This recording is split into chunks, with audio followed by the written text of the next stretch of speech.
Okay, picture this.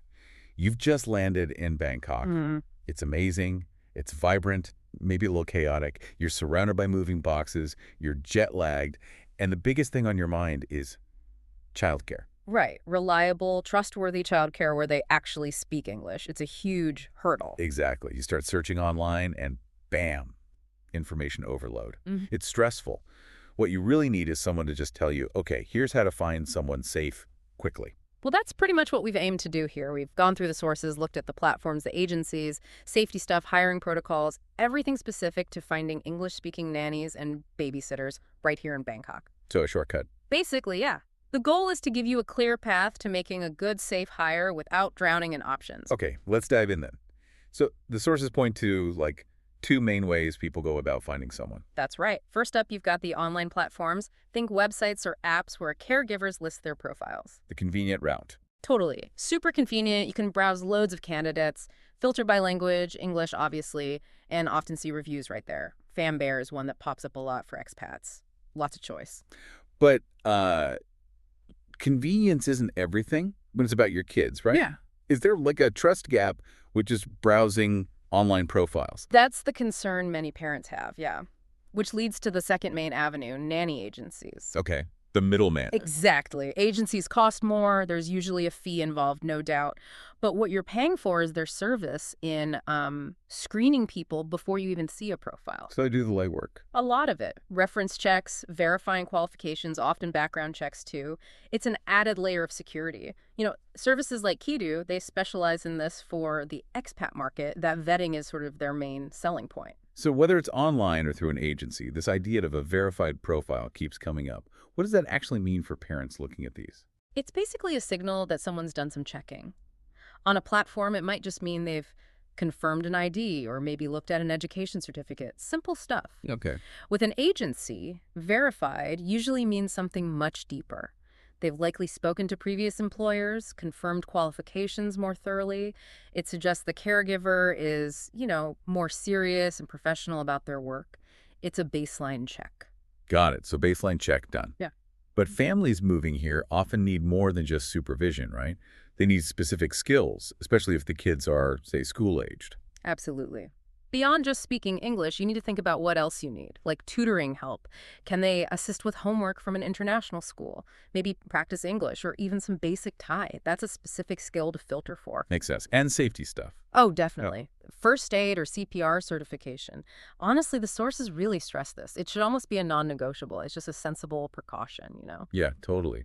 And then there's the whole area of household chores. This can be a bit tricky culturally. Very tricky. And crucial to get right up front. In Bangkok, it's quite common for nannies or domestic staff to help with some light chores, more so than perhaps in some Western countries. But light chores can mean different things to different people. Exactly. You have to be specific. Does it mean tidying the play area, doing only the kids' laundry, helping pot meals, assuming doesn't work? You need to list these expectations clearly when you're searching, almost like another specialized skill requirement. Avoids misunderstandings later. Okay, this is super helpful for filtering. So now, let's say you've got a short list. You're moving past the online profiles. What's next? This is where it gets really critical, right? Trust and safety before you actually hire someone. Absolutely critical. And the number one thing here, background checks. You need peace of mind. So asking for a police clearance? Yes, a formal police clearance showing a clear criminal record. The sources are really clear on this. It's non-negotiable. Reputable agencies often make this standard. If someone can't or won't provide one, that's a major red flag. Hard pass. Okay, non-negotiable. Got it. Assuming the background check is clear, how do you get a feel for the person, their reliability, before they start? Like a sneak peek. Testimonials and references are key here. Really read what previous families have said. Don't just skim. Did they show up on time? Were they reliable? How did they interact with the kids? Was there genuine warmth? So it's like social proof. Exactly. Sometimes those reviews tell you more about the day-to-day reality than a certificate does. It gives you insight into their actual working style. It makes sense. And then actually meeting them, seeing them interact. Essential. You need to do interviews, obviously. Gauge their personality, how they communicate. But the most crucial step after that, a trial period. Right. Not just a quick chat. No, definitely not. Schedule them for a few hours, maybe even a couple of days. Pay them for their time, of course. But see how they actually handle your routine, your kids, the real life environment. How do they react when things get a bit chaotic, which, they do with kids? And during that trial, what are you really watching for? What tells you more than their resume? It's the subtle stuff, often. Do they get down on the floor and play or just kind of watch from the sidelines? Do they seem genuinely interested in what your child is saying or doing? That natural connection. Yeah, that natural warmth and engagement. Are they actively nurturing or just supervising that feeling of security they create for your child? That's ultimately what you're looking for. It often tells you more than any piece of paper. Okay, so we've talked about finding the right person. But expat life in Bangkok can be unpredictable.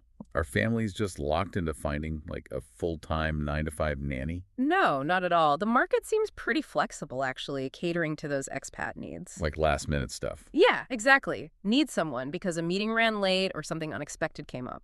Sources say you can find on-demand or last-minute help often through the platforms, which is, well, super useful in a busy city. And what about really specific needs, like babies or toddlers? Definitely options there too. You can find caregivers who specialize in newborn care, feeding schedules, sleep training, understanding those early developmental milestones. That requires specific skills and experience. Right, not just general childcare. Exactly. And for families where parents travel a lot for work, there are overnight and even travel nanny services available. So the nanny can maintain the routine, provide consistency, even if the parents are away on a business trip.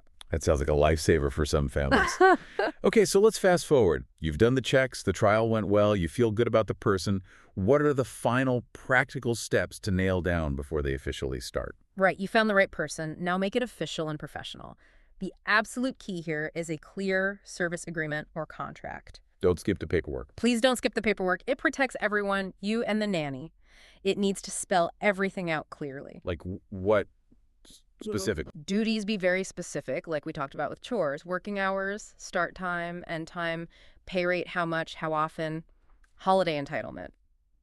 And definitely includes specific house rules or expectations. Be really clear. Yeah, especially in Thailand, having that written down prevents so many potential disagreements later. Think of it as the roadmap for the whole employment relationship. Include things like expected conduct and, importantly, how things would work if, it doesn't work out. Termination clauses. Okay, contract sorted. What about paying them? How do you keep that secure and professional, especially with all the digital payment options in Bangkok? Good question.